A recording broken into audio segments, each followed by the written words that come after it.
하나님의 말씀은 사도행전 20장 13절에서 24절까지 말씀을 보겠습니다.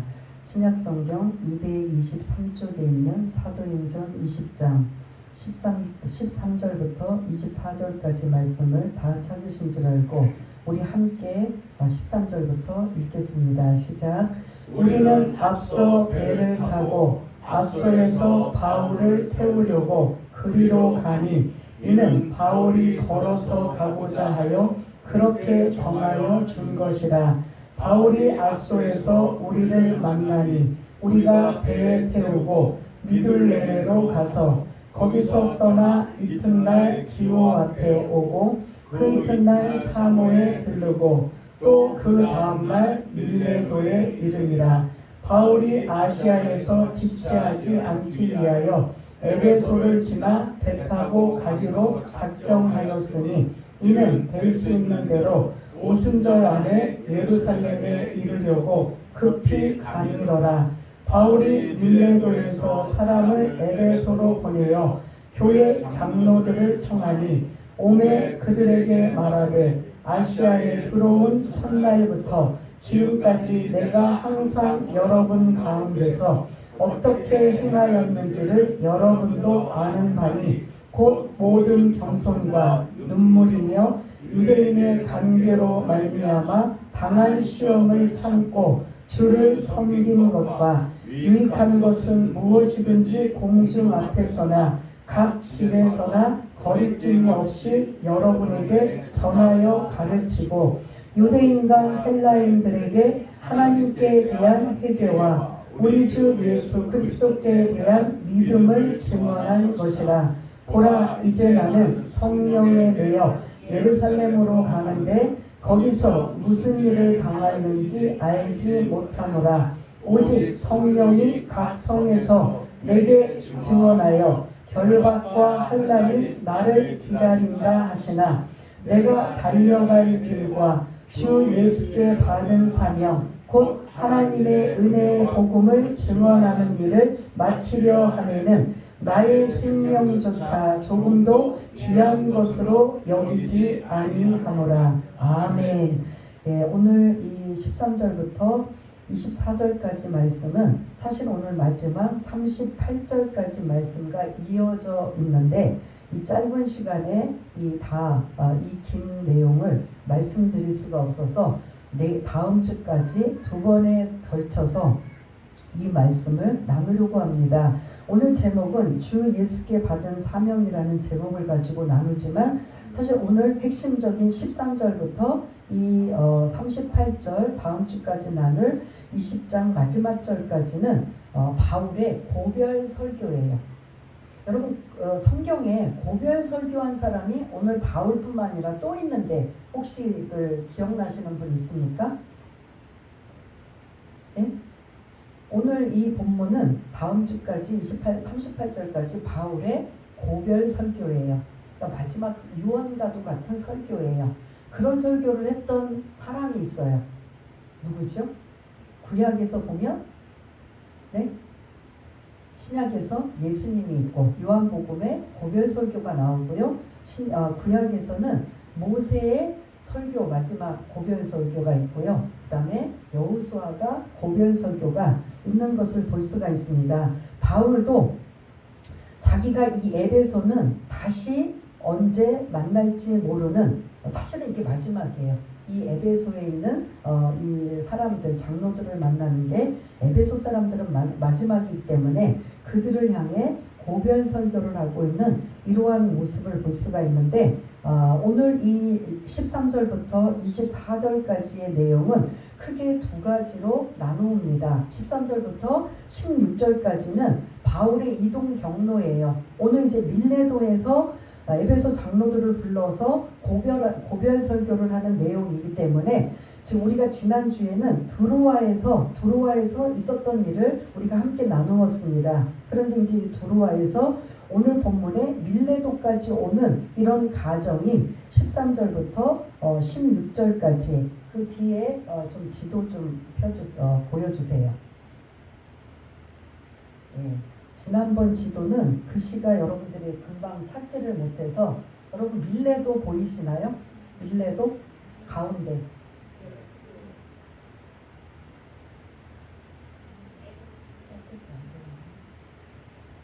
밀레도 가운데 있는 거 보이시죠? 오늘 도착 지점이 바로 이곳이에요. 그러면 지난주에 우리가 나누었던 지명은 어디였죠? 두로아. 두로아도 보이시나요? 예. 두로아에서 오늘 이제 밀레도까지 오는 여러분들이 이제 하살표를 잘 보시면 내려오는 하살표, 올라가는 하살표가 아니라 내려오는 하살표를 보시면 두로아 밑에 뭐가 있어요? 아니요. 두로아 밑에 아소. 보이세요? 아소. 두로아 밑에 아소. 그 다음에 미들레네. 예, 그 다음에 이제 또 흐리게 보여서 뒤에 분은 안 보이는데 앞에 분은 기호, 사모 이렇게 나옵니다. 그렇게 경로를 거쳐서 사모를 거쳐서 밀레도에 도착을 했다. 그런데 지금 13절, 14절에 보면은 드로아에서 아소까지 이게 이제 지금 이 지도가 이 점 때문에 가려져 있는데 여기가 이렇게 코처럼 뾰족해요. 이게 삼각형으로 돼 있어요. 여기 아소라고 써 있는 이 지역을 그러니까 드로아에서 여기 지금 이쪽으로 이렇게 꺾어서 가는 이런 부분이 아소인데 지금 이 여러분들이 성경을 읽으시면 바울의 그 동역팀은 드로아에서 배를 타고 아소까지 가요. 근데 바울은 걸어서 아소까지 가요. 이게 무슨 일일까? 그리고 아소에서 만나요. 그래 아소에서 바울이 배를 드로아에서 동역자들이 배를 타고 아소까지 오는 그 배를 만나서 다시 이제 배를 타고 밀레도까지 가는 거예요. 그럼 여러분 궁금하지 않으세요? 지금 아까 제가 강조한 게 드로아에서 아소는 이게 뾰족하게 삼각형으로 돼 있다고 했어요. 그러면 드로아에서 이렇게 아소까지 오려면 이렇게 돌아와야 돼요. 배를 타려면. 그러면 반대로 걸어서 오려면 어떻게 될까요? 직선으로 와요. 그래서 이렇게 돌아오는 게 한 50km, 배로 오는 거, 직선으로 오는 건 약 30km. 근데 그 직선이 30km지만 말이 그렇지 서울에서 수원까지 여러분도 서울에서 한 수원까지를 걸어간다고 생각하면 말이 돼요 안 돼요? 옛날 시대는 뭐 집신 몇 개 이렇게 개나리 모침에다가 해놓고 뭐 당연히 교통편이 없으니까 가지만 지금은 그렇게 가는 사람은 뭐 자기가 건강을 위해서나 어떠한 그런 목적이 아닌 다음에는 그렇게 일부러 수원까지 걸어가는 사람 있어요 없어요? 뭐 할 것 같아요? 예? 뭘 타고 가요? 교통편을 타고 교통을 어떤 무슨 승용차든지 뭐 전철이든지 뭘 타고 갈 거 아니에요. 근데 그 당시에는 교통편이 배밖에 없어요. 그래서 드로아에서 아소까지 가려면 이 사람들이 30km가 멀으니까 대부분 좀 돌아서 가더라도 뭐를 탄다? 배를 타고 이동을 해요. 그런데 유독 바울은 그 배를 타고 가지 않고 뭐 하고 있었다? 걸어서 간다. 짧은 거리도 아닌 그 거리를 혼자서 가고 나머지 동역자들은 배를 타고 우리 어디서 만나자? 아소에서 만나자. 왜 그랬을 것 같아요? 왜? 지금 바울은 몸도 마음도 사실은 많이 힘들고 어려운 상황이에요. 그럼에도 불구하고 그 먼 거리를 홀로 간다라는 건 없어요. 정답은 없지만 여러 가지 그러한 이 성경 안에서의 내용을 유추해 본다면 지금 바울은 어디를 지금 목적지를 향해 가고 있어요? 예루살렘을 향해. 왜요? 목적이 뭐예요? 구제헌금을 걷어서 예루살렘에 전달하려는 이 목적이 있고 그리고 그리고 앞으로 개인적인 본인의 사명을 가지고 지금 가는 이러한 것들을 혼자 경건의 시간, 하나님 앞에 개인적인 묵상하는 시간을 갖기 위해서 걸으면서 옆에 있는 동역자들이 있으면 아무래도 제대로 이렇게 하나님과의 1대1의 만남이 좀 이렇게 산만해질 수 있으니까 아소의 동역자들은 배를 태워 보내고 본인은 걸어서 그 먼 거리를 걸어서 이동하여 어떻게 한다? 아소에서 14절에 보면 만나게 됩니다. 만나게 돼서 거기서 이제 배를 타고 어디까지 가느냐? 그 이튿날 미들레에 도착하고 그 이튿날 기호로 도착하고 그 이튿날 사모에 도착한 4일을 걸려서 어디에 도착한다? 오늘 본문 밀레도에 도착하게 됩니다. 밀레도에 도착해서 거기 정박하게 돼요. 근데 정박하면서 이 지금 바울이 좀 여지를 두고 이제 뭔가 이게 좀 안타까운 게 뭐냐면 밀레도에 바로 옆에 여러분들 그 점 동그란 점이 바로 지역이 이제 쓰면은 안 보일까봐 화살표로 뭐라고 써 있어요. 밀레도 바로 위쪽에 점. 밀레도 찾으셨어요? 바로 위에 점 있잖아요. 지명 표시하는 점. 그걸 이렇게 표시를 해놓고 뭐라고 나왔어요? 그러면 지금 에베소와 밀레도는 뭐 이게 지도상으로는 가까워 보여요? 안 가까워 보여요? 근데 이제 가까워 보여도 하루 정도의 거리예요. 그런데 바울이 1차, 2차, 3차 그 전도 선교 여행을 거치면서 반드시 한 번씩 다시 갔다 와요? 안 갔다 와요? 갔다 와요. 그런데 3차 전도의 마지막 지역인 에베소는 마지막으로 한 번 다시 왔다 갔을까요? 안 왔다 갔을까요? 안 왔어요. 다 거쳐갔는데 그냥 아소에서 배를 타고 어디까지 갔다? 밀레도까지 간 거예요. 근데 밀레도에서 정박해서 지금 며칠 머물고 있는 상황에 정박한다라는 건 배가 거기서 뭔가 고치거나 무슨 사정이 있어서 그런지는 몰라도 며칠 여기서 머물게 되는 거예요. 내가 원하지 않아도. 배가 떠나면 바로 예루살렘으로 가는데 그렇지 않은 상황에 머물다 보니까 바울이 누구를 생각하고 있느냐? 가장 가까운 마지막 지역인 누구를 생각하겠어요? 에베소를 들러오지 못한 이것을 어차피 지금 배도 지금 진행하지 못하니까 머물러 있으니까 그 동역자들을 통해서 가서 에베소 장로들을 불러와라. 이걸 지금 부탁하고 있는 거예요. 그게 13절부터 16절까지 드로아에서 밀레도까지 도착한 지점의 이동 과정의 경로. 그래서 제가 여기 이제 아까 여러분들이 읽으실 때 드로아를 빨간 걸로 표시하고 아소를 빨간 걸로 표시하고 밀레도를 빨갛게 표시한 거 보셨지요? 예, 그러한 지명이 오늘 그 이동 경로의 핵심 지명이다라는 걸 좀 알려드리려고요. 중간에 아소는 유난히 다 같이 배를 타고 갔으면 굳이 그렇게 중요하지 않는데 왜 아소를 딱 집어서 말씀드렸느냐? 바울이 뭐 했던 곳이라고요? 배를 타지 않고 걸어서 이동했던 것이기 때문에 그래서 그 아소를 여러분들한테 빨간 걸로 표시하면서 좀 여러분들이 기억하시고 한번 여러분들이 묵상하시라고 아소라는 지명을 말씀드렸고 오늘 도착 지점은 어디예요? 그래서 밀레도입니다. 밀레도에 도착해서 내가 원하든 원하지 않든 배가 정박한 상황에 계속 배가 나아가지를 못하니까 거기서 바울은 누구를 생각하고 있었다? 에베소를 생각한 거예요. 근데 그 폭동과 소동이 너무나 엄청나서 다시 에베소를 갈 수는 없어요. 그래서 거기 있는 누구들을 지금 초청하고 있다? 장로들. 그래서 지금으로 말하는 장로의 그 직제가 아니라 그때의 그 장로는 나이가 많으면서 믿음이 좀 견고하고 모든 사람이 볼 때 좀 이렇게 존경할 만한 이러한 사람의 자격을 지금으로 말하면 사실은 목회자나 지도자급이에요. 근데 에베소에 그 바울이 몇 년 동안 있었어요. 정확하게 말하면 두란노에서 2년이고 그 다음에 그 회당에서는 몇 년이에요? 몇 개월이에요? 6개월이에요? 3개월이에요? 아무튼 그거를 지금 바울은 자기가 3년이라고 표현을 하고 있어요. 그럼 에베소에서 3년 동안 복음을 전해서 많은 사람들이 죽게 돌아오는 사람이 에베소는 그 아시아에서 가장 큰 수도예요. 그래서 그 에베소는 굉장히 큰 지역이에요. 그러면 복음을 들은 사람들이 각 가서 또 복음을 전하면 그 넓은 지역에 그 복음을 전하여서 가정교회가 세워지면 여러분들이 미루어 짐작해서 그 에베소에 몇 군데의 가정교회가 있을 것 같아요? 한 군데? 예? 많이 있을 것 같아요.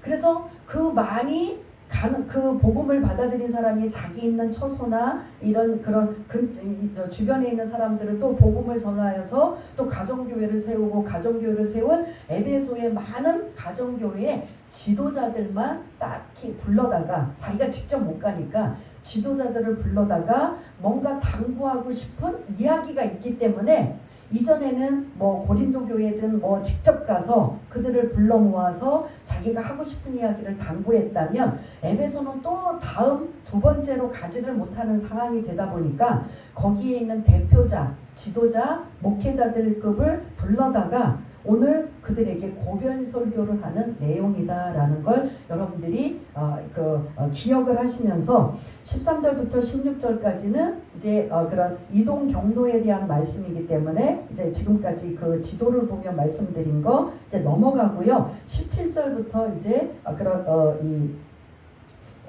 좀 띄워주시면 7절에 보면 한번 7절 제가 지금 말씀드린 거 기억하시면서 17절 한번 읽어보겠습니다. 시작. 바울이 밀레도에서 사람을 에베소로 보내어 교회 장로들을 청하니. 아멘. 그래서 지금까지 말씀드린 밀레도에 도착해서 계속 배가 예루살렘으로 간다면 뭐 이런 일을 할 수가 없겠지만, 배가 정박을 한 상황이기 때문에 가지 못하고 있는, 이게 며칠을 걸리는 상황이라 사람을 보내서 에베소에 사람을 보내요. 누구를 초청했다고요? 장로들을, 교회, 가정교회 지도자급들을 다 불러 모아 이제 그들을 향해 바울이 하고 싶은 이야기를 하고 있는 걸 볼 수가 있습니다. 18절에 보면은 아시아에 들어온 첫날부터라고 하는 이 아시아는 구체적으로 어느 지역이에요? 에베소예요. 지금 여러분들이 지금 아시아로 생각하면 안 되고, 그 아까 보여드렸던 지도, 금방 보셨던 그 지도가 자체 그 지명이 다 아시아예요. 지금 우리는 한국부터 일본부터 해서 터키까지 전체를 다 아시아로 보고 있잖아요. 근데 이 당시에 아시아는 그 터키 지역의 이쪽 남서부라고 해야 되나? 그쪽만 그 에베소 중심으로 있는 지역만 아시아라고 해요. 그러면 그 터키 북쪽은 갈라디아라고도 하고, 그 당시에는 그렇게 다 쪼개져 있어요. 그래서 지금 여러분들이 우리가 알고 있는 아시아? 그럼 전체 그게 아니고, 아시아 하면 사도행전 20장에 18절에 등장하는 아시아 하면 구체적으로 어떤 지명이 떠올라야 된다? 에베소를 떠올라야 된다라는 거죠. 그래서 18절에 보면 그 장로들을 초청하여 그들이 이제 그들 앞에서 바울이 설교 시작을 뭐라고 하냐면, 아시아에 내가 에베소에 들어온 첫날부터 지금까지 내가 항상 여러분 가운데 어떻게 행하였는지를 여러분도 아시지 않습니까? 라고 지금 이 장로들을, 이 지도자급들에게 지금 시작합니다. 그러면서 자기가 17절, 19절, 20절, 21절 이 세 절을 통해 여러분들이 아시는 바와 같이 내가 이 에베소에서 어떻게 목회했는지, 어떻게 복음을 전했는지 여러분들에게 말씀드리겠습니다라는 거예요. 모두가 공감하는 말을 지금 시작하고 있어요. 그게 19절, 20절, 21절인데 19절에 보면 내가 여러분들을 에베소를 어떻게 섬겼는지에 대한 세 가지를 말씀하고 있어요. 어떤 걸 것 같아요? 여러분들 19절을 읽으시면 어떻게 섬겼다고 나와요? 겸손으로 내가 여러분들한테 섬긴 걸 여러분도 아시지요? 지금 그들한테 직접 바울이 그들에게 섬겼던 걸 그대로 자기 입으로 지금 말하고 있어요. 그거는 분명히 이유가 있기 때문에 하는 거예요. 자기를 자랑하거나 교만 때문에 한 게 아니라 뭔가 당부하고 싶어서 먼저 자기 얘기를 꺼냅니다. 여러분들, 내가 에베소에 와서 여러분들한테 내가 어떻게 섬겼는지 여러분 아시지요? 제가 첫 번째 뭘로 섬겼지요? 겸손으로 섬긴 거 아시지요? 라는 거가 이 장로들도 공감하는 거예요. 두 번째 뭘로 섬겼지요? 눈물로 섬긴 거 아시지요? 눈물은 깊어서도 눈물이 나오지만 많이 힘들고 어려웠을 때도 눈물이 나온 거, 이러한 것들을 여러분들 아시지요? 라고 지금 그들이 함께 했었던 일들을 그대로 합니다. 근데 이 장로들이 아니고 다른 사람을 불렀다면 사도 바울이 그렇게 했는지 안 했는지 모르지만 이 사람들은 그 두란노 서원에서 2년 동안 함께 했기 때문에 이걸 공감할까요? 안 할까요? 여러분, 제가 만일 여러분들한테 함께 신앙생활 하면서 제가 있었던 일을 여러분들한테 나의 얘기를 한다면 여러분들이 저거는 아닌데라고 할 수 있지만 제가 있었던 이야기를 한다면 공감할까요, 안 할까요? 마찬가지로 지금 바울이 교회 에베소 장로들을 불러다가 내가 여러분들한테 어떻게 섬겼는지 아시지요? 제가 겸손으로 섬겼던 거, 그리고 눈물로 섬겼던 거 아시지요? 세 번째는 뭔 것 같아요? 유대인의 괴계로 인하여 당한 시험을 뭐했다? 참았다. 인내했다. 오래 참은 거 여러분 아시지요? 라는 이러한 지금 바울이 에베소 지역에서 두란노 그런 2년 동안 교육을 하면서 바울이 이렇게 그런 섬겼다라는 겁니다. 눈물로, 겸손으로, 인내로 섬겼다라는 겁니다. 그렇다면 그게 1차적으로 목회자들도 당연히 그렇게 해야 되지만 여러분들도 신앙생활을 어떻게 해야 된다? 이렇게 해야 된다라는 거죠. 주님을 본받아 겸손한 자가 되고, 때로는 그런 참을 수 없는 모욕이나 어려움을 당할 때 인내하며 눈물로 또 설득을 시키고 또 호소하며 신앙의 곁길로 가지 아니하도록 이렇게 바울이 에베소 교회의 모든 분들에게 섬겼던 것 여러분 아시지 않습니까? 라고 자기가 했던 것을 지금 이들에게 뭔가 이렇게 인지를 시켜줘요. 그러면 장로님들은, 이 에베소 장로들은 공감할까요, 안 할까요? 공감하는 거죠. 공감해요. 그러면서 내가 여러분들을 섬긴 것뿐만 아니라 제가 어떻게 전하고 가르쳤는지 20절에 보면은 어떻게 가르쳤는지 시작하는 문장이 뭐라고 해요? 유익이라며. 여러분들의 유익한 것이 되기 위해서는 내가 거리낌 없이 담대하게 용기 있게 사람들의 눈치 안 보고 여러분들한테 전하고 가르친 거, 그것도 여러분 아시지요? 라는 이러한 의미를 지금 이 에베소 장로들에게 말하고 있습니다. 그러면서 21절을 또 띄워주시면, 21절 띄워주시면은 내가 복음의 핵심의 내용이 뭔지 아십니까? 아시지요 여러분들? 하면서 뭐예요? 두 개의 단어만 찾아보세요. 회개와 믿음이에요. 내가 여러분들한테 그렇게 2년 동안 여러분들을 섬기며 유익이 되는 것은 뭐 누구의 눈치도 안 보고 거리낌 없이 담대하게 용기 있게 여러분들한테 전한 내용이 뭐라고요? 하나님께 대한 회개, 그리고 주 예수 그리스도께 대한 믿음에 대한 이것만, 회개와 믿음만 강조하면서 내가 여러분들한테 가르치지 않았습니까? 라는 이러한 얘기예요. 그러니 에베소 장로들은 이러한 바울의 두란노 서원에서 2년 동안 말씀을 잘 배워서 그들이 이제 지도자로 각 가정교회에 파견되어 이제 그 가정교회를 인도하는, 이끌어가는 지도자들인 걸 볼 수가 있는데, 이들을 집중적으로 지금 바울이 두란노 서원에서 그런 교육시켰던 이러한 부분의 핵심이 믿음과 뭐라고요? 회개라는 내용입니다. 지금 우리가 에베소에서 두란노에서 2년 동안, 두란노 서원에서 2년 동안 바울이 어떤 상태에서 가르쳤다고 말씀드렸어요. 그냥 다시 한번 두란노 서원을 한번 여러분들 기억을 더듬어 보시면, 두란노 서원은 야, 니네들 말씀 가르쳐, 알아서 내가 다 장소 제공할 테니 와서 해봐, 이렇게 했어요, 안 했어요? 두란노 서원 자체가 뭐라고 했어요? 두란노라는 사람이 자기의 철학이나 어떤 교육 장소라고 말씀드렸어요. 그런데 어느 대에 가서 이 말씀을 나눴다고 했어요?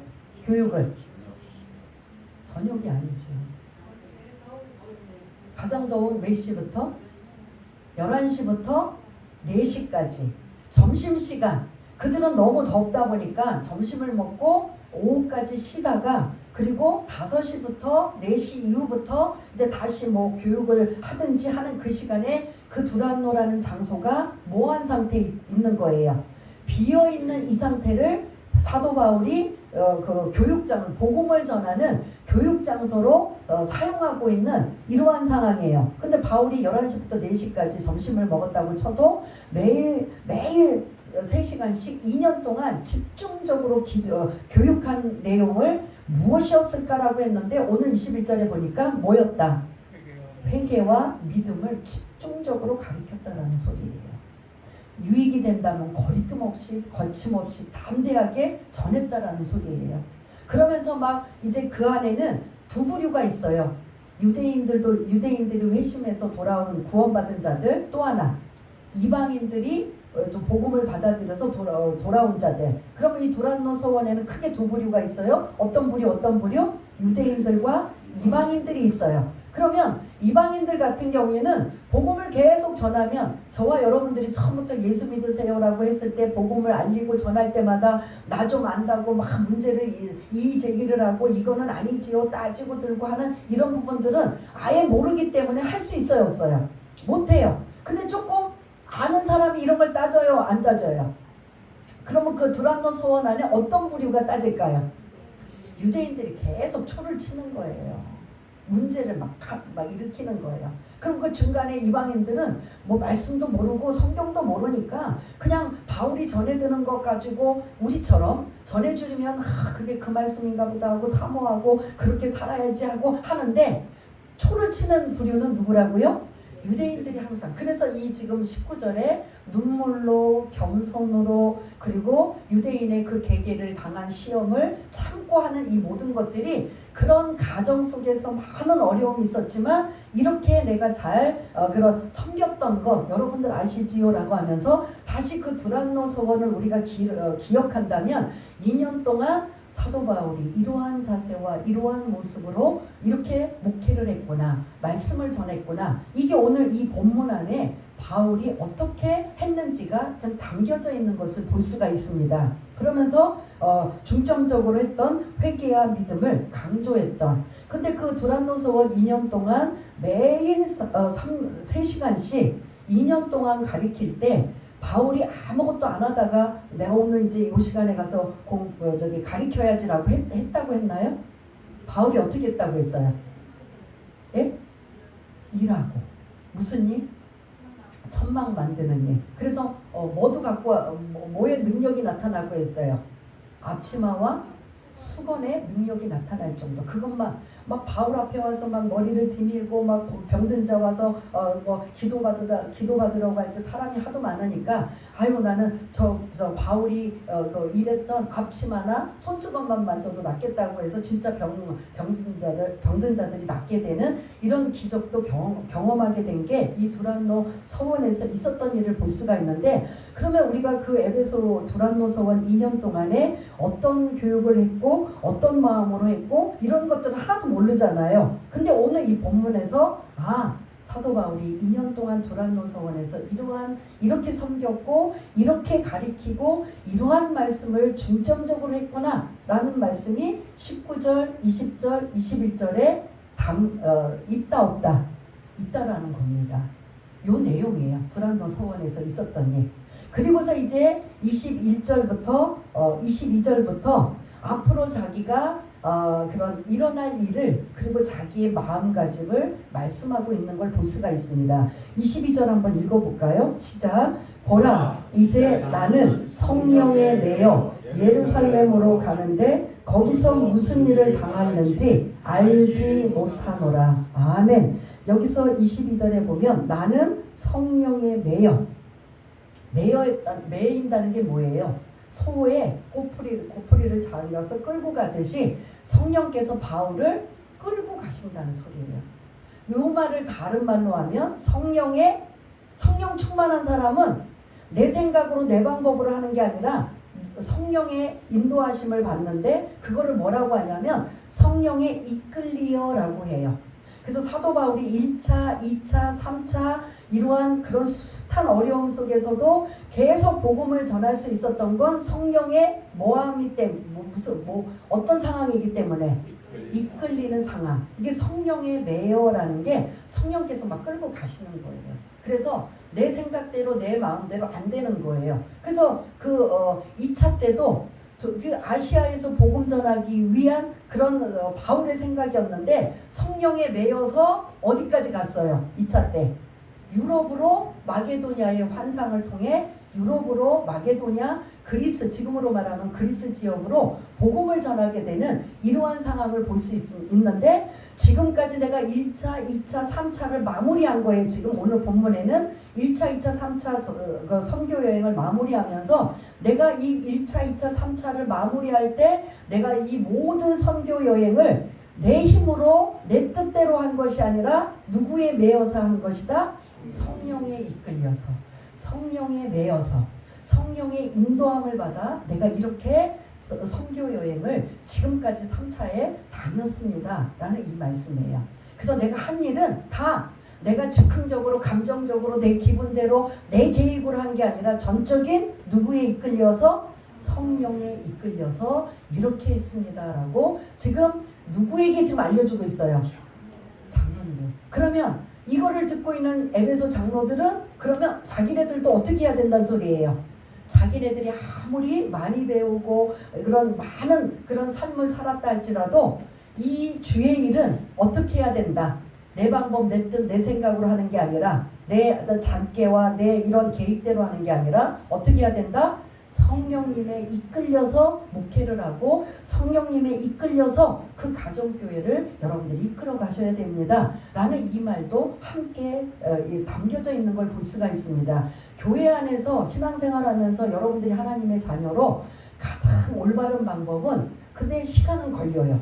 시간은 걸리고 좀 오래 걸리지만 가장 완벽한 방법은 어떤 방법이다? 성령에 매여 사역하고, 성령에 매여 신앙생활하고, 성령에 매여 여러분들의 삶을 사시는 게 가장 바람직한 방법이 사실 이 방법이라는 거죠. 그래서 사도 바울이 내가 지금까지 1차, 2차, 3차 이렇게 오랫동안 복음을 전하는 이 일은 내 계획과 내 뜻과 내 방법으로 한 것이 아니라 성령에 매여 내가 이 일을 했습니다 라는 말씀이에요. 그러면서 이 22절에 보면 그 다음에 뭐라고 말씀하고 있죠? 내가 이제 예루살렘으로 가는데, 예루살렘으로 가는 그 길이 뭐라고 나와요?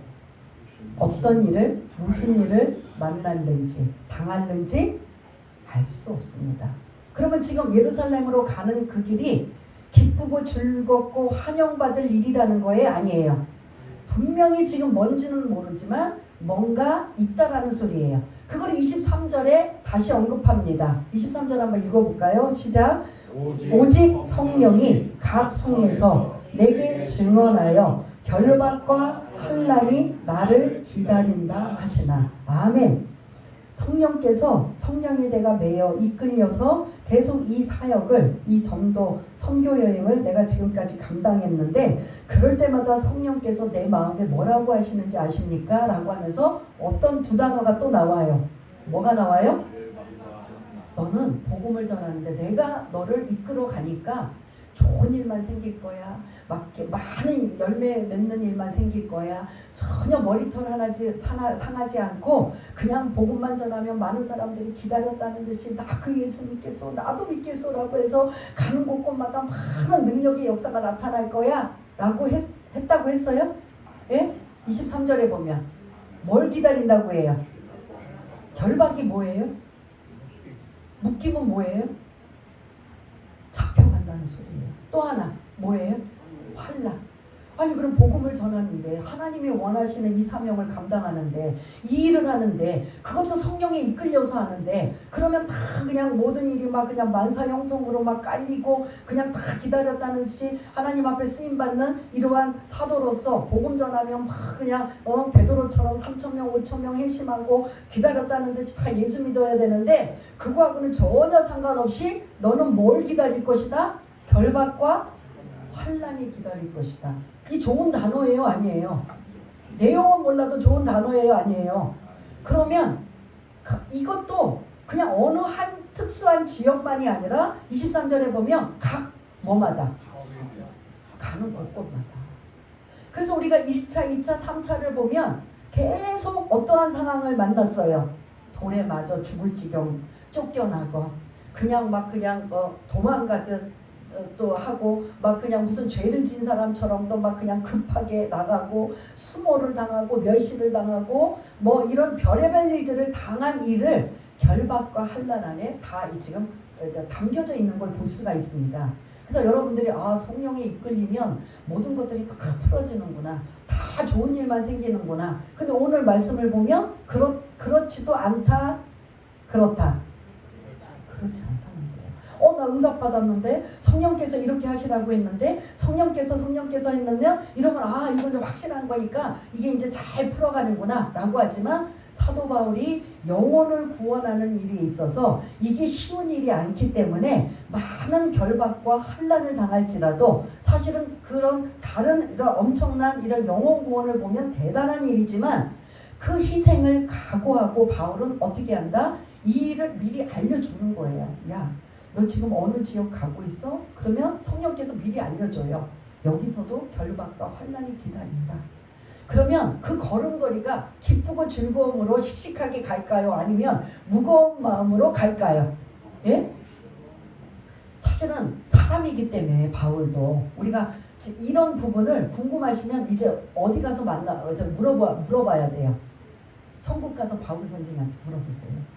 그렇게 1차, 2차 오늘 본문처럼 결박과 환난을 계속 그 가는 곳곳마다 성령께서 말씀하고 계시는데 어떻게 그렇게 전하셨어요? 어떻게 그런 힘든 일을 매번 경험하시면서 당하시면서 이거를 감당하셨어요? 한번 물어보세요. 어떻게 하셨나?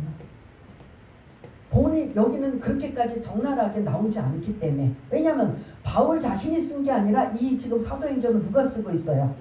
누가가 쓰고 있기 때문에. 가장 근사치를 쓰지만 그래도 이렇게 아주 자세한 테크닉은 바울 선생에게 물어봐야 되는 거잖아요. 바울 사도에게. 왜 이렇게 결박과 환난을 당하면서도 복음을 전하러 다녔어요?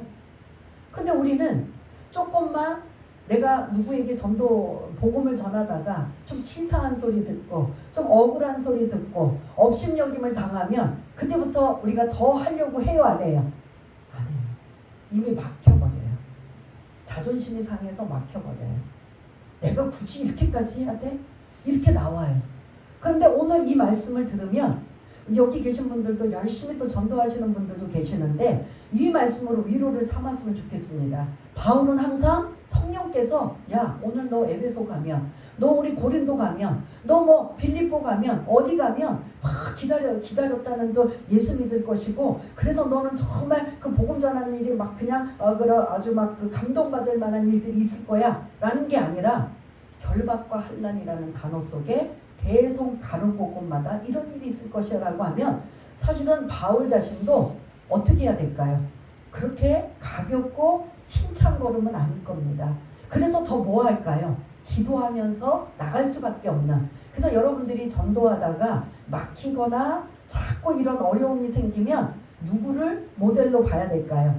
바울을 모델로. 바울이 성령께서 아예 이렇게 가르쳐 줬다니까요.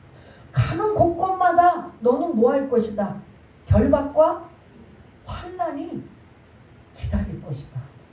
그런데 그 지역을 1차도 아니고 2차도 아니고 3차를 다니면서 그렇게 어려운 마지막 그 에베소 폭동은, 이거는 제가 말씀드렸잖아요. 고린도 찾아서 말씀드렸잖아요. 거기서 나는 여기서 죽는구나 라고 생각할 정도까지 그 엄청난 사람들이 그 연극장에 모여가지고 폭동을 일으키는 이 정도, 서기장이 잠재우지 않았다면 이게 뛰쳐나와서 어떤 일이 생길지 정말 감당이 안 되는 상황을 하나님께서 서기장을 도구로 사용하셔서 조용히 해. 너희들이 만약에 문제가 생기면 법으로 호소해. 그리고 해산. 이래서 그게 잠재우진했지만 그 폭동이 일어날 때 그 상황은 바울은 이제는 죽었구나라고 생각한 거죠. 그 정도로 심한 결박과 환난을 당하는 그러한 상황에서 내가 여러분들에게 복음을 전하였습니다. 누구에게 지금 하는 소리예요? 에베소 장로들에게. 바울이 이런 마음으로 우리한테 복음을 전했구나. 이러한 마음으로 이러한 생각으로 했구나 라고 지금 바울이 자기가 한 일을 에베소 지금 장로들에게 주입을 지금 자꾸 심어주는 거예요. 그러면서 오늘 마지막 24절 또 같이 읽어보겠습니다. 시작. 내가 달려갈 길과 주 예수께 받은 사명 곧 하나님의 은혜의 복음을 증언하는 일을 마치려 하면은 나의 생명조차 조금도 귀한 것으로 여기지 아니하노라. 아멘. 지금 이 내가 달려갈 길은 마라톤 선수의 이러한 그런 뜻을 해요. 마라톤 선수가 달려가는데 어디까지 달려가야 돼요? 42.195 완주 목표 지점까지 달려가야 돼요. 그런데 아무리 잘 달리는 사람이라 할지라도 중간에 거의 다 와서 포기하면 완주한 거예요, 안 한 거예요? 내가 달려갈 길은 내가 가야 할 목표길을 완주하겠다라는 거예요. 완주하는 게 뭐예요? 주 예수께 받은 사명. 그게 뭐예요? 사도 처음에 바울이 그 다메섹 도상에서 예수 믿는 사람들을 잡으러 갔다가 그 다메섹 도상에 그런 부활의 주님을 만난 이러한 그 경험이 있잖아요. 그때 이제 눈이 어떻게 되어버렸어요? 멀어버려서 이제 그 나중에 아나니아를 통해서 이제 안수받아 눈이 띄어지며 그에게 사명을 받잖아요. 이방인을 향한 복음 전도자의 사명이 그의 사명인 걸 볼 수가 있습니다. 그래서 주 예수께 받은 사명, 나는 이방인들을 향해 복음을 전하는 사명을 내가 완주할 때까지, 완주라는 게 언제가 완주일까요? 사도행전 1장 9절에서 보면 오직 성령이 임하시면 너희가 권능을 받아 예루살렘부터 어디까지? 사마리아 온 유대와 땅끝까지. 그러면 지금 사도 바울은 땅끝을 향해 가고 있는 거예요. 즉 예루살렘부터 시작해서 온 유대와 사마리아까지 복음을 전했어요. 그리고 그 다음 땅끝은 지금 그 사도 바울이 1차, 2차, 3차 전도를 거쳐 지금 계속 가고 있는 거예요. 근데 마지막 어디가 남았다고 했어요? 로마와 그 끝에 있는 스페인, 서바나라고 하는 끝에 지역만 지금 남겨놓은 거예요. 그래서 바울이 이제 에베소 사역을 마치고 나서 이제 거의 땅끝 사역 마무리 스페인만 하면 내 사역은 다 했다라고 생각을 하고 있는 거예요. 1차, 2차, 3차를 거쳐서 이 에베소 장로들에게 마지막 나는 땅끝까지의 이방인을 전도하는 이 사명을 하나님 앞에 받았다. 여러분 소명과 사명 차이가 뭔지 아세요? 소명은 부르심이에요. 하나님이 나를 부르셨다. 그러면 여러분들 다 소명이에요? 아니에요? 여러분들 하나님의 자녀로 부르셨어요. 그러면 거의 소명이에요. 거기다 또 특별한 수명은 있어요. 뭐 이사야처럼 바울처럼 어떠한 특별한 일을 시키기 위해서 이게 특별한 소명도 있지만 사실 저와 여러분들은 다 소명에 해당된다고 볼 수가 있어요. 그 사명은 뭐예요? 하나님이 우리를 부르셨으면 사명은 이제 보내심이에요. 그러니까 그 심부름 사자예요. 사명. 우리를 한문으로 말하면 심부름 사자, 목숨명. 그럼 이걸 풀어서 말하면 뭐라고 해야 돼? 이 사명은 목숨 걸고 뭐 해야 된다? 사자가 무슨 사자라고 했어요? 심부름 사자, 목숨 명자. 그러면 이거를 붙이면 뭐가 돼요? 풀으면 목숨 걸고 심부름을 잘해라. 누구 심부름이요? 하나님 심부름. 바울의 예를 들자면 목숨 걸고 이방인의 사명, 이방인들에게 복음을 전하는 사명을 심부름으로 시킨 거예요. 그럼 여러분들은 무슨 심부름이에요? 무슨 사명이 있을까요? 바울에게만 사명 주셨을까요? 여러분들, 저도 이제 이 말씀에 이제 제가 주 예수께 받은 사명, 나는 무슨 사명인가? 제가 이 길로 오게 된 이 사명, 그걸 이제 이제 받은 것, 그리고 지금까지 제가 한 것, 또 앞으로 해야 될 것, 이런 것들을 이제 한 주간 묵상하면서 저에 대한 사명을 저도 저 나름대로 한 주간 이 말씀을 나누기 위해서 주 예수께 받은 사명이 바울의 사명이 이방인을 향한 복음의 이런 사명이라면 저에게 사명은 무엇인가 라고 하면서 그러면 다시 여러분들을 향한 사명은 무엇일까요? 저는 1대1로 바울처럼 야 이방인을 향한 사명 아니면 뭘 위한 사명 안 받았는데요? 라고 한다면 아직도 모른다면 대위임 명령이 있어요. 모두에게 주신 대사명이 있어요. 마태복음 28장 19절 20절 모든 너희들은 가서 모든 족속으로 제자를 삼아 아버지와 아들과 성령의 이름으로 세례를 주라. 그리고 가르치라 라는 말씀에 이거는 어느 누구도 예외가 되지 않는 대위임 명령의 사명이에요. 나는 사명 안 받았으니까 바울처럼 안 해도 되겠구나. 사실은 저와 여러분들은 모두에게 이 사명이 있다라는 거예요. 그런데도 그 사명에 특별히 받은 사람들은 또 하나가 추가되는 거예요. 바울처럼. 그러나 그렇지 않으면 나는 받은 사명이 없어요. 나는 뭐 개인적으로 이렇게 직통 계시 받은 것도 없어요 라고 한다면 저와 여러분 다 어디에 속하는 거예요? 마태복음 28장 19절 20절. 그 다음에 사도행전 1장 9절. 오직 성령이 너희에게 임하시며. 여러분들 성령 임했어요? 안 임했어요? 성령 어디 계세요? 여러분들의 성령. 예? 어디 계세요? 어디 출타하셨어요?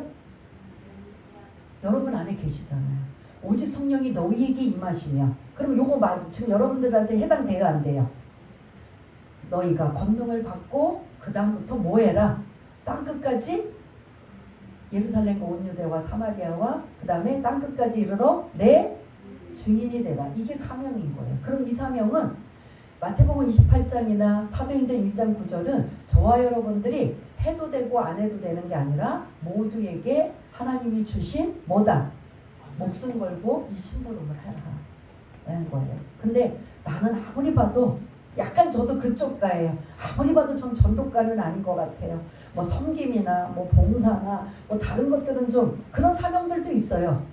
굳이 이거는 내가 내 처해 있을 때 복음을 전하고 알리고 전하는 일은 늘상 습관처럼 하라는 거고, 이렇게 사도 바울처럼 모든 일을 막 다 팽개치고 이 일에만 전문한다 하는 이러한 특별한 사람 외에는 그냥 우리가 삶 속에서 생활 속에서 내 주변에 있는 사람들이 나랑 가까워 있는 사람들이 아직 예수를 안 믿게 되면 알리고 전하는 건 우리 모두에게 주 예수께 받은 사명이라는 거죠. 그래서 오늘 24절에 사도 바울이 받은 주 예수께 받은 사명이 있고 제가 받은 사명이 있고 우리 모두에게 공통적으로 받은 마태복음 28장 사도행전 1장 9절 다 똑같이 공통적으로 받은 뭐가 있다? 사명이 있다라는 겁니다. 그래서 이 사명을 내가 그런 은혜의 복음을 전하는 데는 내가 내 생명도 아끼지 않을 것이다 라고 지금 에베소 장로들에게 자기의 앞으로 이 마지막 남은 얼마까지 갈지는 모르지만 바울은 지금 뭔가 감이 있어요. 여기에 다 표현 안 하지만 예루살렘에 가면 이제 우리가 계속 몇 장을 할애해서 예루살렘에 잡혀요. 결박을 당해요. 억울하게 결박을 당해서 유대인들의 그 관계로 억울하게 결박을 당해서 포송줄로 어디까지 간다? 로마까지 가게 돼요.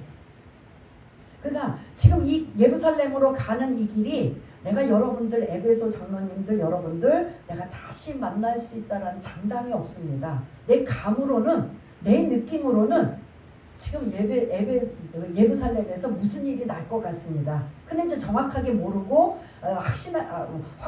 확신이 없기 때문에 뭔가 감은 있지만 내가 여러분들을 진짜 여기서 마지막으로 보는 것 같습니다. 그래서 어떻게 뭐 유언가도 같은 설교예요. 이 내용이.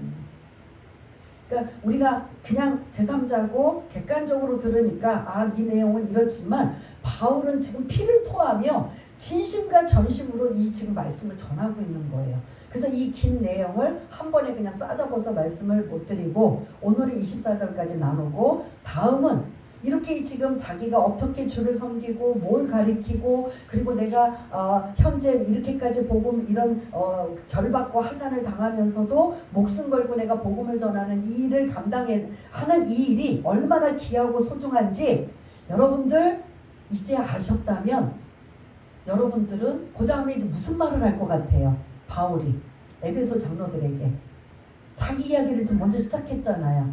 그러면 그 다음에 이제 우리가 아직 나누지 않을 다음 주 같으면 무슨 이야기를 나눌 것 같아요? 그냥 미루어 짐작해 모아서. 예? 여러분들도 그거지. 그 마음의 자세, 목양의 자세. 그리고 에베소 지금 장로들 대표자들만 불렀잖아요. 대표자들을 불른 이들이 어떻게 지금 그 가정교회를 섬기고 어떻게 그런 일들을 감당해야 되는지 진짜 중요한 일은 다음 주에 사실은 있는 거고 오늘은 앞에 내가 여러분들에게 어떻게 섬겼는지 아시지요? 그리고 내가 지금까지 복음을 전했던 일은 이렇게 성령에 이끌려서 한 것이고 성령에 이끌렸으면 좋은 일만 있어야 되는데 매번 뭐만 있었다? 결박과 환난 속에서 내가 있었습니다. 그래서 지금 내가 예루살렘으로 가지만 예루살렘에서 지금 무슨 일을 당할지 알 수 없습니다. 근데 실제로 거기서 결박당한 포승줄로 로마에 끌려가게 되는 이러한 일이 일어나게 됩니다. 그러면서 이제 복음을 전하지만 그래서 내가 여러분들을 다시 만날 수 있다라는 장담이 없습니다. 사실은 마지막이라고 생각합니다. 라고 한다면 에베소 장로님들이 이 이야기를 들으면 여러분들처럼 막 그냥 몸이 건조하게 그냥 덤덤하게 받아들일까요? 아마 이 당사자들은 장로들은 어떻게 지금 이 이야기를 들으면서 반응이 어떨 것 같아요? 예? 예? 그럼 가지 말라고 말릴 것 같지. 예루살렘에 가지 말고 우리랑 함께하자. 에베소는 너무나 심하게 정말 충격적으로 폭동이 일어나서 이제 바울이 전할 만큼 다 전했기 때문에 또다시 간다면 이제는 또 생각하지 못할, 그리고 성령께서 또 막으시는 일이고, 그렇게는 안 했지만 여러분들 만일 듣는 입장에서 여러분들이 에베소 장로님들이라면 어떠실 것 같아요? 이렇게 막 그냥 피를 토하는 심정으로 전한다면. 예? 일단 느낌 자체, 감정 자체가 예? 뭉클하다. 또 눈물이 나올 수밖에 없는 거예요. 와, 두란노에서 이렇게 2년 동안 사역한 것 우리가 그래서 배워가지고 우리가 지도자로 세워서 우리가 또 우리를 통해서 이 일을 하게 하시는 것 우리가 본 그대로 우리도 따라하지만 야, 저 바울 사도 정말 대단하다. 그리고 앞으로 보지 못한다라는 이러한 막연함 속에 눈물 콧물이 날까요? 안 날까요? 이게 마지막이에요. 사실 이 말씀에 나는 여러분들하고 이제 마지막입니다라는 소리예요. 마지막입니다. 그래서 이 마지막에 여러분들한테 정말 당부하고 싶은 이야기가 있습니다. 그 이야기는 아직 안 나왔어요. 근데 자기 이야기를 계속 이렇게 진솔하게 이렇게 그런 정말 진실하게 하고 있는 이러한 말씀 속에 들으면서 장로들은 남자들이니까 별로 안 그러겠지만 울까요? 안 울까요? 감동받아 울고 뭉클해서 우리가 어떻게 이 일을 감당해야 될까? 우리도 이렇게 바울 사도처럼 이 일을 이렇게 감당할 수 있을까? 고민이 되고 잘 해봐야 되겠다라는 각오도 가지게 되고 하지 않을까요? 왜냐? 바울이 먼저 모범을 보이고 에베소에서 사역했던 부분, 내가 어떻게 여러분들을 섬겼는지, 그리고 내가 어떻게 하든 거리낌 없이 담대하게 전하고 가르쳤는지, 그리고 하나님께 대한 회개와 주 예수 그리스도께 대한 믿음을 그걸 중점으로 해서 여러분들한테 가르친 것, 여러분들 그것 잊지 마시고 여러분들 잘 에베소 그런 지도자로서 감당하시길 바랍니다. 그러면서 자기의 있었던 일과 앞으로 일을 지금 23절 24절에 짤막한 내용으로 내가 달려갈 길과 그리고 주 예수께 받은 그 사명, 그게 하나님의 은혜의 복음을 전하기 위해서는 내가 나의 생명도 조금도 아끼지 않겠습니다. 나는 이 일에 올인했습니다. 나는 이 일에 전부를 걸었습니다.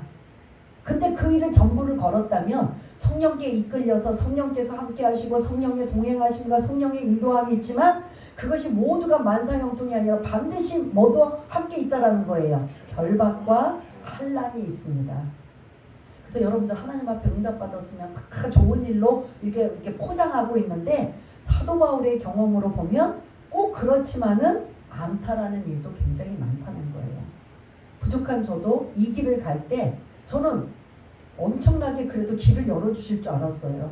근데 아무도 없게 만드시고 계속 연단을 주시고 계속 훈련받게 하시고 계속 외롭게 하시고 계속 눈물 나게 하시고 계속 어렵게 하시는 여러 가지 상황 속에 그래도 내가 이 길을 가리라 하는 건 제가 주님을 만났기 때문이에요.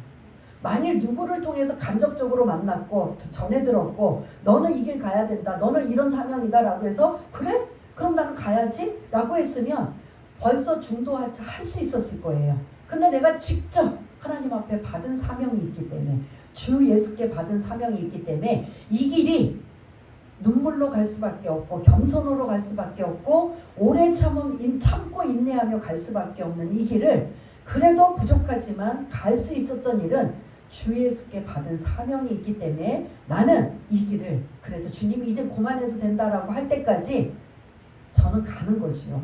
그러면 저와 여러분들도 지금 여러분들이 이 말씀을 들으며 이건 사도 바울에게만 해당되는 말씀이 아니라 나에게 주신 주 예수께 받은 사명, 그게 보편적으로는 마태복음 28장 19절 20절, 그 다음에 사도행전 1장 9절 말씀을 토대로 해서 나는 어떻게 신앙생활하고 어떤 모습인가, 오후에 우리가 소그룹할 때 그 사명에 대해서 좀 더 자세하게 설명을 드리려고 합니다. 좀 이렇게 드릴 때는 막연하고 추측이고 좀 이렇게 다가오지 않고, 내가 개인적으로 직접 받은 사람들은 그런 걱정을 안 하는데 그런 것도 저런 것도 없이 나는 그래도 확신을 얻고요, 잘 모르겠어요 하는 사람들이라면 이제 오후에 우리가 말씀을 나누면서 함께 이제 나누려고 하는데, 그렇습니다. 마무리하겠습니다.